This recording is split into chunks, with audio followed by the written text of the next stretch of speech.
اعوذ باللہ من الشیطان الرجیم بسم اللہ الرحمن الرحیم۔ محترم اور معزز سامعین و ناظرین، السلام علیکم ورحمۃ اللہ وبرکاتہ۔ ایک آدمی جنگلوں بیابان میں پیدل سفر کر رہا تھا۔ دشوار گزار سفر کی وجہ سے وہ تھک گیا۔ تھوڑی دیر آرام کرنے کے لیے وہ ایک سایہ دار درخت کے نیچے لیٹ گیا۔ تھکاوٹ کی وجہ سے اس پر نیند کا غلبہ ہو گیا۔ دور سے ایک عقل مند گھڑ سوار آ رہا تھا۔ کچھ فاصلے پر اس گھڑ سوار کی نظر اس سوئے ہوئے آدمی پر پڑی جس کے چہرے پر ایک سیاہ سانپ بیٹھا ہوا تھا۔ سوئے ہوئے آدمی کو اس سانپ سے بچانے کی خاطر وہ گھوڑے سے نیچے اترنے ہی والا تھا کہ وہ سیاہ سانپ اس سوئے ہوئے آدمی کے منہ میں داخل ہو کر اس کے پیٹ میں چلا گیا۔ گھڑ سوار نے جب یہ ماجرا دیکھا تو اس نے سوچا کہ سانپ کو اس کے پیٹ سے کس طرح نکالنا چاہیے۔ فوراً اسے ایک ترکیب سوجھی۔ اس نے سوئے ہوئے نادان غافل آدمی کو زور زور سے 2-4 گھونسے مارے۔ وہ بلبلا کر اٹھا اور گھبرا کر بھاگا۔ گھڑ سوار نے بھی اس کے پیچھے پیچھے بھاگنا شروع کر دیا۔ راستے میں ایک سیب کے درخت کے نیچے کچھ کچے پکے سیب گرے ہوئے تھے۔ گھڑ سوار نے اسے کہا، یہ سیب اٹھا کر کھانے شروع کر دو ورنہ میں مار مار کر تمہارا کچومر نکال دوں گا۔ مرتا کیا نہ کرتا، اس نے وہ کچے پکے سیب کھانے شروع کر دیے۔ جب وہ سیب کھا کھا کر تھک گیا اور اس کے معدے میں گنجائش نہ رہی تو اس کا جی متلانے لگا۔ پھر اس گھڑ سوار نے کہا، میرے آگے آگے بھاگو، اگر کہیں دم لیا تو میں تمہیں جان سے مار ڈالوں گا۔ وہ مسافر پھر دوڑنے لگا۔ جب دوڑتے دوڑتے تھک کر سستانے لگا تو گھڑ سوار نے پھر اسے ایک زوردار گھونسا رسید کیا۔ وہ بیچارہ ہاتھ جوڑ کر کہنے لگا، میں نے تمہارا کیا بگاڑا ہے؟ آپ مجھے کس جرم کے عوض سزا دے رہے ہیں؟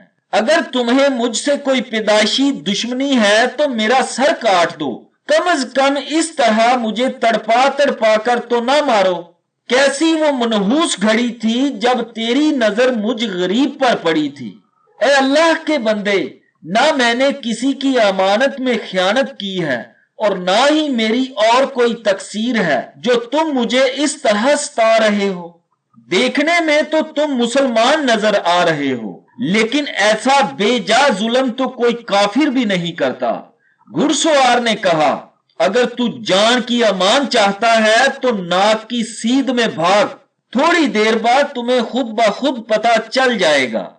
وہ روتا آہوزاری کرتا اور اسے بد دعائیں دیتا ہوا پھر بھاگنے لگا۔ سیبوں سے معدہ پر تھا، اس طرح بھاگنے سے اس کا دل متلانے لگا اور وہ بھاگتے ہوئے منہ کے بل گر پڑا اور کہہ پر کہہ کرنے لگا۔ آنن فانن سارا کھایا پیا باہر آ گیا۔ اسی سے وہ سیاہ سانپ بھی اس کے پیٹ سے نکل آیا۔